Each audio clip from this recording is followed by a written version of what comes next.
CM Revanth రెడ్డికి వ్యతిరేకంగా కాంగ్రెస్లోని 25 మంది ఎమ్మెల్యేలు ఏకమయ్యారని చెప్పారు మాజీ మంత్రి ఎర్రబెల్లి దయాకర్రావు.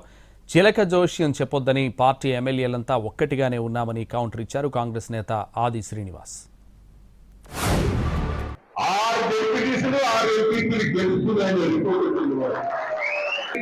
ప్రభుత్వం అక్కడిని ఫ్లాప్ అయింది. మీకు తెలుస్తే 25 మంది ఎమ్మెల్యేలు ఒకటే రేవంత్ రెడ్డి దించడం ముసుగుల గుట్లాట్ అయిపోయారు.